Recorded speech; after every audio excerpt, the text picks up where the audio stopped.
It's now time for Trivia Tracks with yours truly, Price Robertson. This edition of Trivia Tracks is brought to you by ProMed Ambulance Services. Care you can count on. And Beth Smith at Edward Jones. Edward Jones, making sense of investing, member SIPC. At the WWF's peak during the 80s and 90s, Jim Neidhart, also known as Jim the Anvil Neidhart, was one of the company's biggest stars.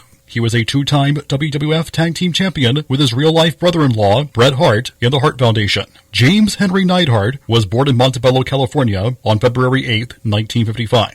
In high school, he was a standout in track and field. After graduating from high school, Neidhart pursued a career in the NFL, where he played for the Oakland Raiders and Dallas Cowboys in practices and preseason games. He later traveled to Calgary, where he took up wrestling under the guidance of Stu Hart. He worked for Hart Stampede Wrestling from 1978 to 1983, and again in 1985, during which time he married Ellie Hart, one of Stu's daughters. He got the nickname The Anvil when Stu Hart, seeking publicity from Neidhart, promised him $500 to enter and win an anvil toss at the Calgary Stampede. He did, throwing it 11 feet 2 inches.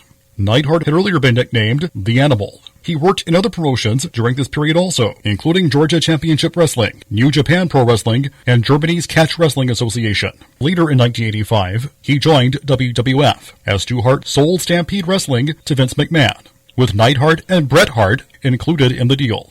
Initially a singles wrestler, managed by Mr. Fuji, Neidhart then joined the Hart Foundation, managed by Jimmy Hart, no relation to Bret.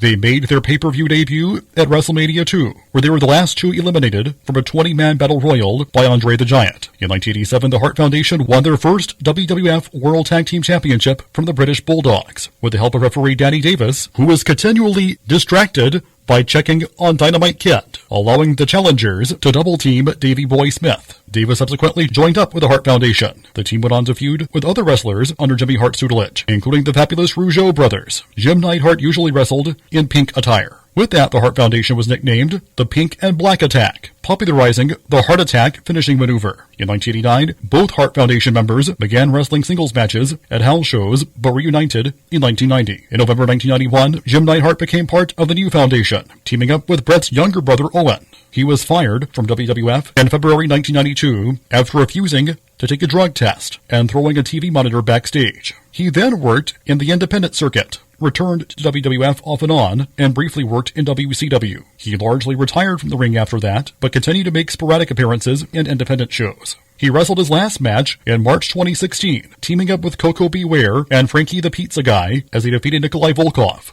Clay Dasher, and Shawn Andrews at a BCW event in Williamsport, Pennsylvania. On August 13, 2018, Neidhart died of a head injury caused by a seizure resulting in a fall. He was 63 years old. Till next time, I'm Price Robertson. Amazed by today's trivia? Then join me for Trivia Tracks weekdays at 6:45 on Everybody's Country Y95.